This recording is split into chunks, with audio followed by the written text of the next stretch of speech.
আমি যখন 12 ক্লাসে ফেল হলাম, আমার বাবা আমার জন্য একজন শিক্ষক নিযুক্ত করলেন। তিনি যখন থেকে প্রতি সপ্তাহে আমাকে বাড়িতে পড়াতে আসা শুরু করলেন, তখন থেকেই আমার মায়ের আচরণে কিছু পরিবর্তন দেখতে পেলাম, যা আমাকে ভাবিয়ে তুলছিল। শিক্ষক প্রায় কোনো না কোনো অজুহাতে ঘরের বাইরে যেতেন। একদিন আমি আমার মাকে এবং শিক্ষকের দিকে নজর রাখছিলাম। আমার স্যার আমার মায়ের ঘরে ছিল। তারা অনেক হাসাহাসি করে কথা বলছিল। তারপর যা দেখলাম তাতে অবাক হয়ে গেলাম। একদিন যখন মা কাজের জন্য বাইরে গিয়েছিলেন, আমি বাড়িতে তখন একা ছিলাম। আমি টিউশনের জন্য প্রস্তুতি নিচ্ছিলাম। আমি একটি ছোট ফ্রক পরেছিলাম। সেই পোশাকে আমাকে অনেক সুন্দর লাগছিল। আমি আমার স্যারকে মনে মনে ভালোবাসতাম। যখন টিচার টিউশনে এলেন, তিনি আমাকে বারবার দেখতে লাগলেন। আমার শিক্ষক আমাকে পড়াচ্ছিলেন। হঠাৎ তিনি কিছু সময়ের জন্য আমাকে লক্ষ্য করে তাকালেন, তারপর মৃদু হাসি দিয়ে বললেন, তুমি তো অনেক সুন্দর, তোমার মায়ের মতোই ভালো দেখাচ্ছ। এরপর তিনি আরও বললেন, তোমার মধ্যে সত্যিই কিছু বিশেষ কিছু আছে, যা আমি খুব পছন্দ করি। এই বলে তিনি আমার কাছে এসে বসলেন। তারপর আমি পূজা, 17 বছর বয়সী। ছোটবেলা থেকে আমি কিছুটা শান্তশিষ্ট ও সুন্দর মেয়ে ছিলাম। গায়ের রং ছিল একদমই ফর্সা। আমার জীবনে এমন কিছু ঘটে যাবে আমি কখনো ভাবিনি। কারণ আমাকে টিউশন পড়াতে আসা স্যারের প্রেমে পড়ে যাই। কিন্তু সেই স্যার আমাকে আর মা এর সাথে এমন কিছু ঘটে যা আমরা কখনো ভাবতেও পারিনি। বন্ধুরা, আজকের গল্পটা অনেক বেশি স্পেশাল। আশা করছি তোমাদের ভালো লাগবে। গল্পগুলো ভালো লাগলে ভিডিওটি লাইক, শেয়ার এবং চ্যানেলটি সাবস্ক্রাইব করো। সাধারণত আমি কলেজে যাওয়ার কথা ছিল, কিন্তু 12 ক্লাসের গণিতের কারণে আমার পরীক্ষা ফলাফল খারাপ হয়েছিল। অঙ্কে আমার অনেক দুর্বলতা ছিল, আর তাই আমি সেই বিষয়ে ভালো করতে পারিনি। বাবা কখনো আমার জন্য টাকা দিয়ে সাহায্য করেননি। তার কথা ছিল, তুমি নিজেই পরিশ্রম করো, তবেই তুমি কিছু অর্জন করতে পারবে। কিন্তু বাস্তবতা হল, আমি শুধু এক বিষয়ে খারাপ ফল করেছি এবং আমাকে সেই বিষয়টি পুনরায় পরীক্ষায় বসতে হবে। তবে বাবা আমাকে পুরো বার্ষিক পরীক্ষায় আবার বসতে বললেন, মানে সব বিষয়ে আবার শিখে পরীক্ষা দিতে হবে। গণিত বিশেষ করে আমার জন্য ছিল একটি বড় চ্যালেঞ্জ। বাবা এবার একটু কঠোর সিদ্ধান্ত নিলেন। আগে তিনি আমাকে টিউশনে পাঠাতেন এবং আমি কোচিং ক্লাসেও যেতাম। তবে এবার তিনি বললেন, তুমি কোচিংয়ে গিয়ে মনোযোগ দিচ্ছ না, তাই এবার তোমার জন্য বাড়িতে একজন বিশেষ শিক্ষক লাগবে, যিনি শুধুমাত্র গণিত পড়াবেন। বাবার এই সিদ্ধান্ত আমাকে খুব ভালো লাগেনি। তবে আমি কিছু বলতে পারিনি। মা সবসময় বাবার সামনে কোনো কিছু বলতে ভয় পেতেন। এরপর নতুন শিক্ষককে সাহায্য নিয়ে আমি আবার মন দিয়ে পড়াশোনা শুরু করলাম। বিশেষ করে গণিতের প্রতি আমার মনোযোগ আরও বাড়ানোর চেষ্টা করলাম। আমি বাবার সিদ্ধান্তকে সঠিক মনে করতে লাগলাম। কয়েকদিনের মধ্যে আমার পড়াশোনা ও টিউশন শুরু হলো। এটি ছিল টিউশনের প্রথম দিন। স্কুল থেকে দুপুর 12টার দিকে বাড়ি ফিরলাম এবং মা আমাকে বললেন 1টার মধ্যে সবকিছু গুছিয়ে নিতে, কারণ 2টায় আমার টিউশন শিক্ষক আসবেন। সেদিন প্রথমবার আমি শিক্ষকের সাথে দেখা করলাম। তিনি প্রায় 30 বছরেরও কম বয়সী একজন যুবক। মা তাকে একটু জল দিলেন এবং তিনি জল পান করার সময় কিছুটা লজ্জিত মনে হচ্ছিলেন। সম্ভবত আমি তার প্রথম ছাত্রী ছিলাম। আমি চাইছিলাম যে আমি গণিত ভালোভাবে শিখি। প্রথম দিন শিক্ষক খুব বেশি চাপ দেননি, তাই আমি একটু স্বস্তি পেলাম। তবে শিক্ষককে দেখে মনে হয়েছিল তিনি খুবই পেশাদার এবং কিছুটা লাজুক প্রকৃতির মানুষ ছিলেন। কিছুদিন ভালোভাবেই কাটল। শিক্ষকের পাঠদান সংগঠিত ছিল, কিন্তু গণিত এখনও আমার কাছে অস্পষ্ট ছিল। টিউশনের মধ্যে মাঝে মাঝে আমি ঘুমিয়ে পড়তে শুরু করলাম। যখন শিক্ষক পানির জন্য ঘর থেকে বের হতেন, তখন হঠাৎ করে আমার ঘুম চলে আসত এবং আমি 1 থেকে 2 ঘন্টা ঘুমিয়ে থাকতাম। শিক্ষক কখনোই আমার এ বিষয়ে কিছু বলেননি বা মার কাছে অভিযোগ করেননি। আমি বুঝতে পারছিলাম যে শিক্ষক সত্যিই ভালো, কিন্তু আমার ঘুমানোর পর অন্য জায়গায় কিছু ঘটছিল যা আমার অজানাই ছিল। মা এবং শিক্ষকের মধ্যে কিছু চলছে, কিন্তু তাতে আমার দৃষ্টি পড়ছিল না। আমি কিছুই বুঝতে পারছিলাম না। আমার চোখের আড়ালে কিছু একটা ঘটছিল। একদিন টিউশন চলাকালীন হঠাৎ করে আমার কাশি হতে লাগলো এবং তা বন্ধ হতে চাইছিল না। আমার কাশি করতে দেখে শিক্ষক আমার পিঠে হাত দিলেন। কাশির শব্দ মায়ের কাছে পৌঁছালে তিনি তাড়াতাড়ি জল নিয়ে এলেন। সেই সময়েও আমি শিক্ষকের উপর নজর রেখেছিলাম। মায়ের হাত থেকে পানির গ্লাস যখন শিক্ষক নিলেন, তখন তাদের হাত একসাথে লাগার মতো হলো। এটি দেখে একটু অস্বস্তি অনুভব করলাম এবং কেন জানি মায়ের উপর রাগও হচ্ছিল। তখন আমার মনে কি চলছে তা আমি নিজেই বুঝতে পারছিলাম না। পরবর্তীতে শিক্ষক আমাকে নিজের হাত দিয়ে পানি দিলেন। তিনি আমার কাছাকাছি আসছিলেন এবং আমার মধ্যে এক অদ্ভুত অনুভূতি শুরু হলো। এই অনুভূতিগুলি কি তা আমি জানি না, সে সময় আমি এটি ঠিকভাবে বুঝতে পারিনি। পরের দিন স্কুলে গিয়ে বিরতির সময় আমার দেখা হয় আমার বন্ধু তানিয়ার সঙ্গে। তানিয়া আমার পুরনো বন্ধু এবং আমরা দুজনেই 12 ক্লাস পর্যন্ত একসাথে পড়েছি। সে আমার মতো ফেল করেনি, তাই কলেজে ভর্তি হয়েছে। সেদিন আমি তানিয়াকে একটি ছেলের সাথে দেখলাম। আমি জিজ্ঞেস করলাম, তুমি সবসময় এই ছেলের সাথে সময় কাটাও কেন? সে উত্তর দিল, এটা আমার বয়ফ্রেন্ড। তার উত্তর শুনে আমি তাকে বোঝাতে লাগলাম, তানিয়া, এত কম বয়সে এসব তোমার জন্য ঠিক নয়। প্রেমের জন্য হয়তো এখনো সময় রয়েছে। তখন তানিয়া হেসে বলল, পূজা, কলেজ লাইফ তো এসবই করার জন্য। কলেজে যাওয়া মানেই এরকম কিছু। আমি যদিও কলেজে ছিলাম না, তবুও মনে হতে লাগলো যে বয়ফ্রেন্ড থাকা জরুরি। তানিয়া বলল, দেখো, কলেজে প্রায় সব মেয়েরই বয়ফ্রেন্ড আছে। তুমি এখনও স্কুলে, তাই হয়তো বয়ফ্রেন্ড গার্লফ্রেন্ড সম্পর্কের ব্যাপারে তোমার ধারণা খুব স্পষ্ট নয়। আমি বুঝানোর চেষ্টা করছিলাম যে এটি সঠিক নয়, কিন্তু এর মধ্যে সে হেসে বলল, তাহলে কি তোমারও কোনো বয়ফ্রেন্ড আছে? তার এই প্রশ্নে কিছুটা বিব্রত হয়ে আমি বললাম, না। আমার কিছুটা ধীরতা দেখে তানিয়া বলল, পূজা, তুমি 12 ক্লাসে পড়ছ বটে, কিন্তু তা বলে তোমার বয়স তো আমার সমান। যদি তোমারও কারো সাথে বন্ধুত্ব করার ইচ্ছা থাকে, তাহলে মনে রাখবে, এটা শুধু কলেজের জন্য নয়। যদি কাউকে ভালো লাগে তবে তার সাথে কিছু সময় কাটাতে ভয় পাবে না। তানিয়ার কথাগুলো আমাকে ভাবাতে লাগলো। মনে হলো, যদিও আমি কলেজে নেই, তবুও আমার বয়স এমন যে আমি এসব অভিজ্ঞতা নিতে পারি। সে তখন বলল, যদি তোমার কারোর সাথে বন্ধুত্ব করতে হয়, তাহলে আমি তোমাকে আমার বয়ফ্রেন্ডের এক বন্ধুর সাথে পরিচয় করিয়ে দিতে পারি। আমি সঙ্গে সঙ্গে জানিয়ে দিলাম, না, আমি সেই জন্য প্রস্তুত নই। কারণ আমার বয়সের ছেলেদের প্রতি আমার বিশেষ আগ্রহ ছিল না। গত কিছুদিন ধরে আমার নজর কেবল আমার টিউশন টিচারের প্রতি ছিল। কখনো কখনো অনিচ্ছাকৃতভাবে টিচারের হাত আমাকে স্পর্শ করলে এক ধরনের অনুভূতি আমার মনে জেগে উঠত। তানিয়ার সাথে কথা বলে আমি বুঝতে পারলাম, যখন কাউকে ভালোবাসা হয় তখন এ ধরনের অনুভূতি হতে পারে। এখন আমি বুঝতে পারলাম যে আমার টিউশন টিচার আমাকে ভালো লাগছে, আর তাদের বয়সের বিষয়টি আমার কাছে অপ্রধান হয়ে পড়ে।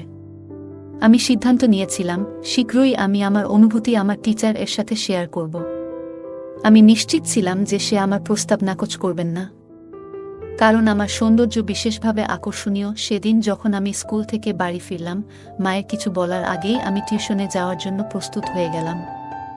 আমাকে তাড়াতাড়ি প্রস্তুত দেখে মা আমাকে প্রশংসা করে বললেন, আজ তো তুমি দারুণ প্রস্তুতি নিয়ে এসেছ। মা জানতেন না আমি কেন এত তাড়াহুড়ো করেছিলাম। কিছুক্ষণ পরে টিচার যখন আমার বাড়িতে এলেন, আমি শুধু তার দিকে তাকিয়েছিলাম। যখন স্যার আমাকে পড়াচ্ছিলেন, তখন আমার মন পড়ার দিকে ছিল না, বরং আমি তার দিকে মনোযোগী ছিলাম। হঠাৎ তার দৃষ্টি আমার দিকে পড়লে আমি তৎক্ষণাৎ অন্যদিকে তাকিয়ে গেলাম। টিচার বললেন, আমি একটু পানি পান করতে যাচ্ছি, তুমি এই প্রশ্নটা সমাধান করো। আমি মাথা নেড়ে সম্মতি জানালাম, কিন্তু আমার মন পড়ার উপর ছিল না, বরং আমার ক্রাশের দিকে। আমি তাকে মনে মনে ভালোবাসতে শুরু করছিলাম, কিন্তু আমি জানি না এই কথাটা তাকে জানাবো কিভাবে। কিছু সময় পর আমি আবার বিশ্রাম নিতে যাচ্ছিলাম। আমার খুব ঘুম পাচ্ছিল, কিন্তু নিজেকে জাগিয়ে রাখলাম। অনেক সময় পার হয়ে গেল এবং টিচার ফিরে আসলেন না। তাকে ডাকতে বাইরে গেলে দেখলাম সে হলরুমে মায়ের সাথে বসে আছেন। আমার টিচার মায়ের কাঁধে হাত রেখে গল্প করছিলেন, যা আমার কাছে একটু অদ্ভুত লাগল। আমাকে দেখেই সে মায়ের থেকে কিছুটা দূরে সরে গিয়ে বললেন, আমার একটু অলস লাগছে, তাই আমি তোমার মাকে বলেছিলাম আমার জন্য চা বানাতে। আমি মাথা নেড়ে কিছু বললাম না। মা বললেন, ঠিক আছে, আমি চা বানিয়ে নিয়ে আসছি। এই সময়ে তুমি পূজার টিউশন চালিয়ে যাও, আমি চা তোমার ঘরে নিয়ে আসব।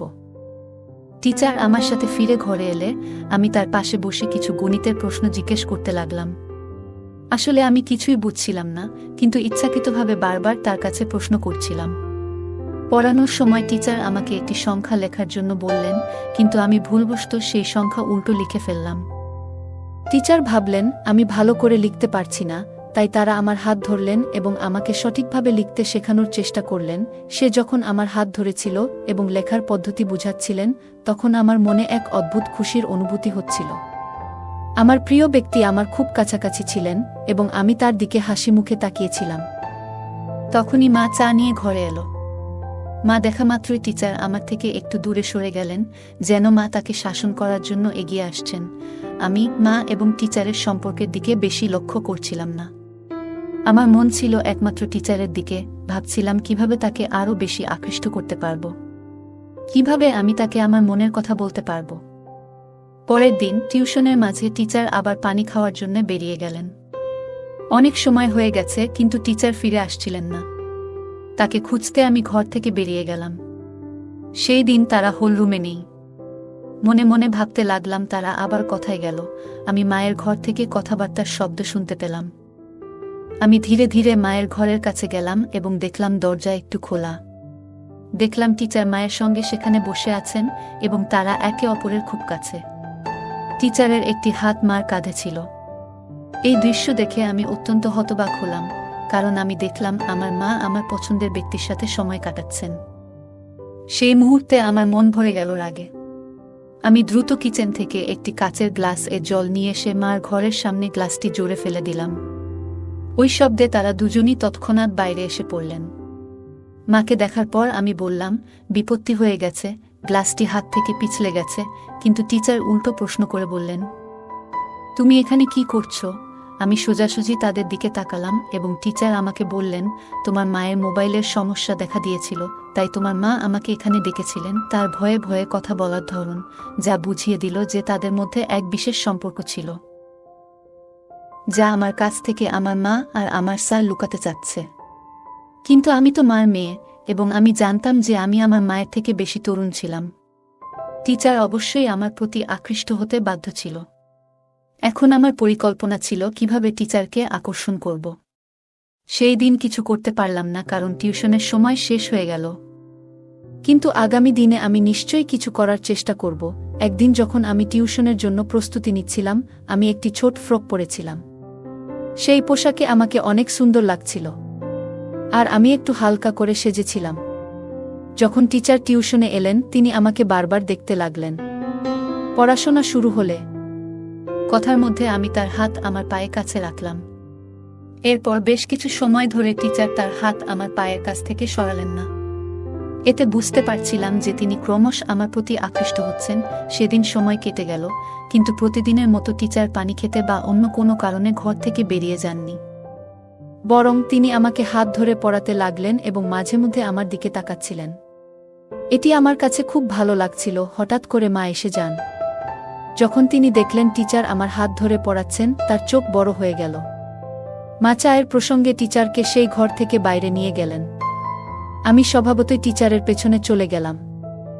টিচার সরাসরি মায়ের ঘরে না গিয়ে বাইরে হলের একটি কোণে বসে থাকলেন। মা আমাকে কিচেনে নিয়ে গিয়ে গম্ভীরভাবে বলতে লাগলেন, তুই আর ছোট নেই, এইভাবে অচেনা মানুষের সামনে ছোট পোশাকে ঘুরে বেড়াতে তোর কিছু মনে হয় না?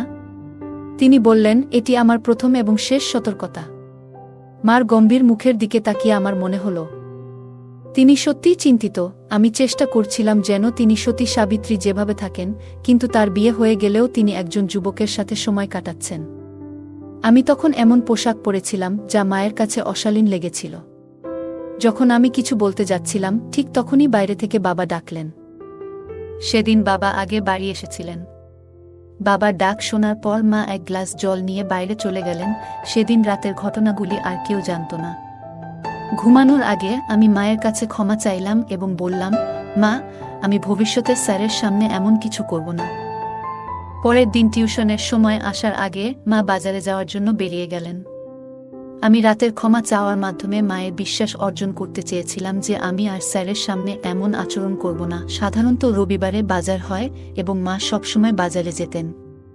আমি ভাবলাম, যদি মা আমার এবং স্যারের মধ্যে কিছু সন্দেহ করেন তবে তিনি বাজারে যাবেন না। তাই আমি আগে থেকেই তাকে সঠিকভাবে বোঝানোর চেষ্টা করলাম, যাতে তার মনে সন্দেহ দূর হয় আর যেন বাজারে চলে যান। মা বাজারে চলে যাওয়ার পর আমি এবং স্যার বাড়িতে একা ছিলাম। তখন অচিরেই টিচার আমার হাত ধরে আমাকে গণিত পড়াতে শুরু করলেন। তিনি বললেন, আমি জানি তুমি ইচ্ছা করে গণিতে ভুল লিখছিলে, যাতে আমি তোমার হাত ধরতে পারি। তার কথা শুনে আমি হাসতে লাগলাম। তারপর তিনি বললেন, পূজা, তুমি খুব সুন্দর। কি তোমার ধারণা আমি তোমার দিকে নজর দিইনি? তিনি বললেন, আমি তোমাকে একটা কথা বলতে চাই, তুমি তোমার বয়সের তুলনায় অনেক বেশি সুন্দর। এটি সেই সময় যখন প্রেমের কথা বলার জন্য প্রস্তুত হওয়া উচিত। তবে তুমি কেন নিজেকে আটকে রেখেছ? স্যারের কথাগুলো শুনে আমি হাসি চাপতে পারলাম না, কারণ যেটা আমি চাইছিলাম সেটাই তার মুখ থেকে বেরিয়ে এলো। স্যার বললেন, আমি তোমার প্রতি ভালোবাসা অনুভব করি। তিনি আমাকে আলতো করে হাত ধরলেন। আমি জিজ্ঞেস করলাম, স্যার, কি সত্যিই আপনি আমার প্রতি প্রেম অনুভব করেন? আমিও আপনাকে ভালোবাসি, কিন্তু একটা প্রশ্ন আছে, আপনি কেন প্রতিদিন কোনো না কোনো বাহানা তৈরি করে মায়ের ঘরে যান? আপনাদের মধ্যে কি কোনো সম্পর্ক আছে?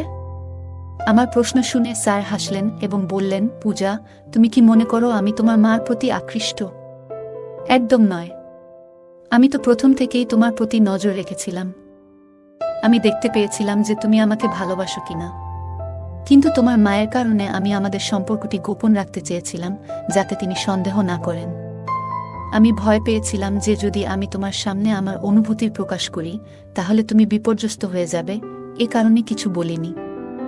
পরে ধীরে ধীরে তিনি আমার কাছে আসতে শুরু করেন এবং আমাদের মধ্যে প্রেমের সম্পর্ক গড়ে উঠতে থাকে।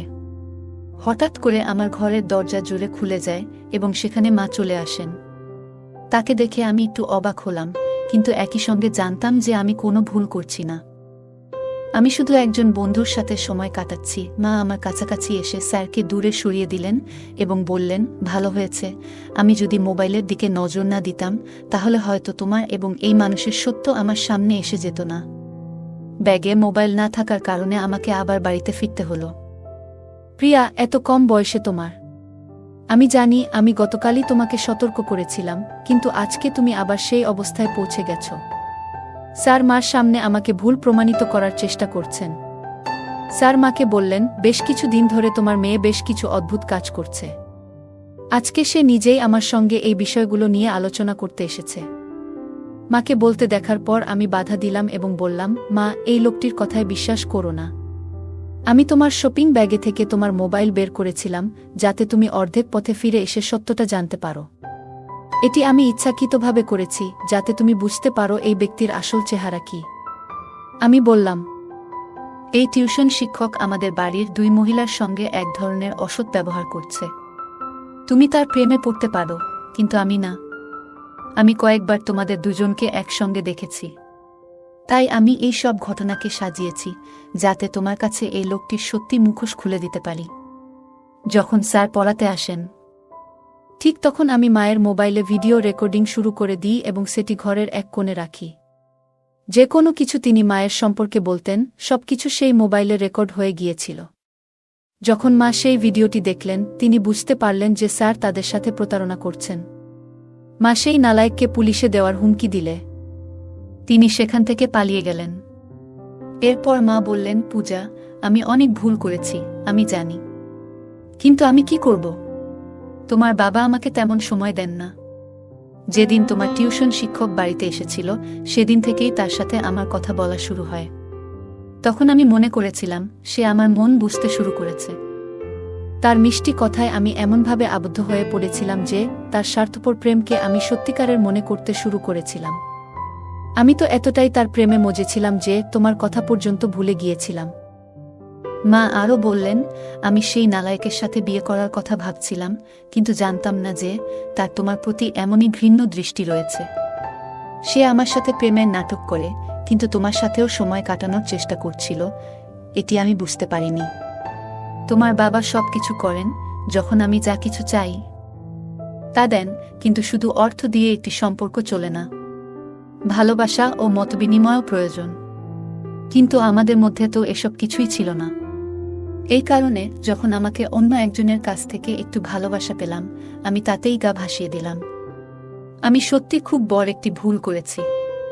মা যে ভুল বুঝতে পেরেছিলেন। আমিও স্যারের প্রেমে পাগল হয়ে পড়ছিলাম, কারণ আমার বন্ধুরা তানিয়া আমাকে নেতিবাচক বিষয়গুলো সম্পর্কে ভালোভাবে শিক্ষা দিয়েছিল। তানিয়া আমাকে প্রেমের প্রকৃতি সম্পর্কে জানিয়েছিল। কিছুদিন পর সে আমাকে তার ব্রেকআপের গল্প শুনিয়েছিল, যেখানে তার আগে প্রেমিক মিষ্টি কথাবার্তার মাধ্যমে তার কাছে নেতিবাচক আচরণ করেছে এবং পরে সমস্ত সম্পর্ক ছিন্ন করে ফেলে। যে মেয়ে আমাকে প্রেমের অর্থ বোঝালো, সেই মেয়ে আমাকে প্রেম এবং প্রতারণার মধ্যে পার্থক্য বোঝাতে সাহায্য করেছিল। তানিয়া যা জানিয়েছিল তা শুনে আমি সতর্ক হয়ে উঠলাম, এবং এই কারণে আমি মা এবং নিজেকে ওই নালাজক টিউটরের নজর থেকে রক্ষা করতে পারলাম। ওই ঘটনায় মা আমার সঙ্গে প্রতিজ্ঞা করেছিলেন যে তিনি আর কাউকেই তার অনুভূতি শেয়ার করবেন না। আমিও ঠিক করেছি যে আমি কাউকে অপ্রয়োজনীয় বিষয়গুলোতে জড়িয়ে পড়ব না। আমি মনোযোগ দিয়ে পড়াশোনা করব এবং বাবার স্বপ্ন পূরণ করব। প্রিয় বন্ধুরা, এটা মনে রাখা জরুরি যে জীবনের একজন সঙ্গীর ভালোবাসা কেবল অর্থের উপর নির্ভর করে না। সময় মতো সঙ্গীকে সময় দেওয়া এবং তাদের অনুভূতিগুলো বোঝা জীবনের একটি মৌলিক প্রয়োজন। প্রত্যেক সঙ্গীকে এটি বুঝতে হবে, নইলে যদি হঠাৎ কোনো তৃতীয় ব্যক্তির সামনে আপনার অনুভূতি প্রকাশ করেন, তাহলে ওই ব্যক্তি এটি সুবর্ণ সুযোগ হিসেবে নিতে পারে। ভালোবাসা পাওয়ার জন্য কিছু কথা বলাটা গুরুত্বপূর্ণ, কিন্তু এটি কোনো যুদ্ধ নয়, বরং সঙ্গীর প্রতি সত্যিকারের ভালোবাসা। যে কোনো পরিস্থিতিতেই ভালোবাসা তাদের কাছেই প্রকাশ করতে হয়। জীবনে অনেক সময় আমরা সহজে মানুষের কথায় বিশ্বাস করে ফেলি, কিন্তু গুরুত্বপূর্ণ যে আমরা সব সময় সতর্ক থাকতে পারি। যে ব্যক্তি আমাদের খুব কাছে আসতে চায়, তার উদ্দেশ্য কি তা বোঝা অত্যন্ত জরুরি। ভালোবাসা শুধু মিষ্টি কথায় বা বাহ্যিক আচরণে নয়, বরং এটি ভিত্তি করে একে অপরের প্রতি বিশ্বাস, শ্রদ্ধা এবং আন্তরিকতার উপর। ভালোবাসা কখনো প্রতারণার মতো হতে পারে না, আর সম্পর্কের মধ্যে সৎ ও খোলামেলা থাকা উচিত। যে কোনো পরিস্থিতিতেই নিজের সম্মান এবং আত্মমর্যাদা রক্ষা করা অত্যন্ত গুরুত্বপূর্ণ। কখনো এমন কোনো পরিস্থিতি তৈরি হলে যেখানে আমাদের সম্মান বা নিরাপত্তা হুমকির মুখে পড়বে, তখন তা থেকে বের হয়ে আসতে হবে। এখানে স্যারের আচরণ ছিল প্রতারণামূলক, তবে মা প্রথমে তা বুঝতে পারেননি। গল্পটি আমাদের শেখায় প্রেম এবং সম্পর্কের মধ্যে স্পষ্ট পার্থক্য থাকা উচিত। ভালোবাসা কখনো কারো দুর্বলতা বা অপব্যবহার করে না, তা একে অপরের সম্মান ও সহযোগিতায় ভিত্তি করে গড়ে ওঠে।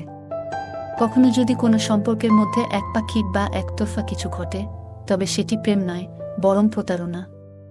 গল্পের শেষে মা ও পূজা একসঙ্গে সিদ্ধান্ত নিয়েছিল যে তারা আর কাউকেই নিজেদের জীবনে সময় দিতে বা তাদের অনুভূতিতে জায়গা দিতে চাইবে না, যারা তাদের নিরাপত্তা বা মনের শান্তিকে ক্ষতিগ্রস্ত করতে পারে। এই সিদ্ধান্ত তাদের জীবনে ইতিবাচক পরিবর্তন আনতে সাহায্য করেছিল। নেতিবাচক পরিস্থিতি থেকেই মানুষ অনেক কিছু শিখে এবং তার থেকে উপযুক্ত সিদ্ধান্ত নিয়ে নিজেদের জীবনকে সুন্দর করে তুলতে পারে। বন্ধুরা, যদি এই গল্পটি ভালো লেগে থাকে, তাহলে দয়া করে ভিডিওটি লাইক করুন এবং আমাদের চ্যানেলটি সাবস্ক্রাইব করুন। পাশে থাকা বেল আইকনটি প্রেস করুন, যাতে করে আমরা যখনই নতুন ভিডিও আপলোড করি, তার নোটিফিকেশন সবার আগে আপনার কাছে পৌঁছে যায়। ধন্যবাদ। দেখা হবে আমাদের পরবর্তী ভিডিওতে।